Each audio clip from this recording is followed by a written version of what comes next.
साथियों नमस्कार। आज की वीडियो में बात करेंगे शेल्टर अपॉइंटमेंट के बारे में।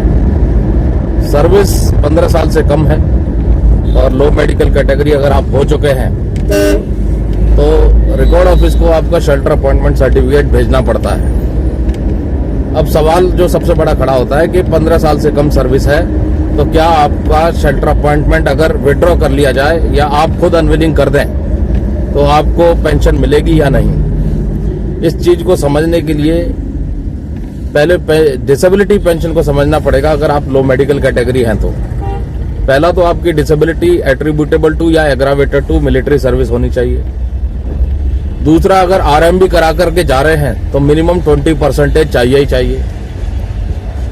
दूसरे क्लॉज में आ जाइए, अगर इनवैलिड मेडिकल बोर्ड हो रहा है और आपकी डिसेबिलिटी एट्रीब्यूटेबल टू या एग्रावेटेड टू है तो आपको डिसेबिलिटी एलिमेंट या डिसेबिलिटी कंपेंसेशन या डिसेबिलिटी पेंशन मिलने के चांसेस होते हैं इनवैलिड मेडिकल बोर्ड में। अब सर्विस 10 साल से भी कम है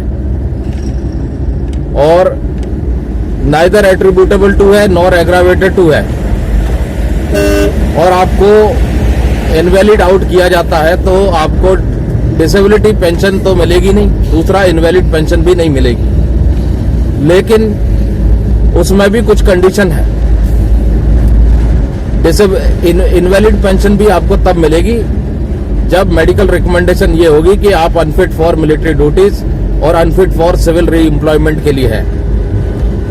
और ये जो क्लॉज था कि 10 साल की क्वालिफाइंग सर्विस चाहिए ही चाहिए इनवैलिड पेंशन के लिए, इस क्लॉज को हटा दिया गया है 4 जनवरी 2019 से। और फिर बाद में इसके ऊपर केस वगैरह भी हुए, कोर्ट ने रिलीफ भी दिया है। तो जो ये दोनों क्लॉज थे 10 साल की क्वालिफाइंग सर्विस और अनफिट फॉर सिविल री एम्प्लॉयमेंट और अनफिट फॉर मिलिट्री ड्यूटीज, इन दोनों ही क्लॉजों को हटा दिया गया है। लेकिन ये सार्वजनिक रूप से सरकार की तरफ से लागू नहीं किया गया है। इसके लिए अगर आप भी सिमिलर सिचुएशन में हैं तो आपको कोर्ट केस करना ही पड़ेगा, तब जाकर के आपको रिलीफ मिलेगा। अनटिल एंड अनलेस, जब तक गवर्नमेंट कोई लेटर नहीं निकालती है।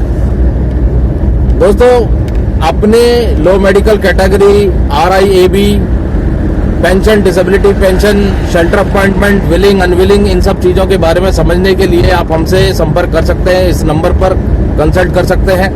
कंसल्टेशन फीस हम चार्ज करते हैं। दूसरा दोस्तों, शेल्टर अपॉइंटमेंट अब एक बड़ा प्रश्न चिन्ह बन गया है, क्योंकि ये जो नया एंटाइटलमेंट रूल्स और GMO 2023 आया है, इसके बाद इसमें एक क्लॉज है रिटेंशन कम इम्पेयरमेंट असेसमेंट बोर्ड यानी RIAB। अब RIAB बोर्ड होने के बाद जिन बंदों का रिटेंशन इन सर्विस ऑर्डर जारी हो जाता है कॉम्पिटेंट अथॉरिटी के अप्रूवल के बाद, उसके बाद एक बड़ा सवाल खड़ा होता है कि आगे चल के फ्यूचर में क्या CO शेल्टर अपॉइंटमेंट विड्रॉ कर सकता है या नहीं।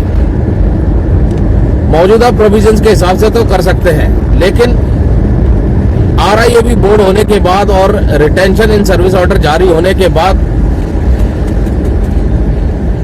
सवाल तो बनता है, क्योंकि अगर RIAB बोर्ड ने अप्रूवल दे दिया, कॉम्पिटेंट अथॉरिटी ने अप्रूवल दे दिया रिटेंशन इन सर्विस ऑर्डर का, तो फिर CO के पास शेल्टर अपॉइंटमेंट विड्रॉ करने की जो पावर है वो रहेगी या नहीं रहेगी, इसके ऊपर भी जल्द ही शायद दिशा निर्देश आ जाएंगे, ऐसी पूरी उम्मीद है। फिलहाल दोस्तों,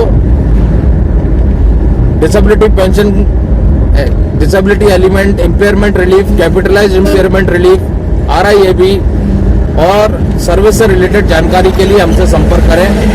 नमस्कार, जय हिंद, जय भारत दोस्तों।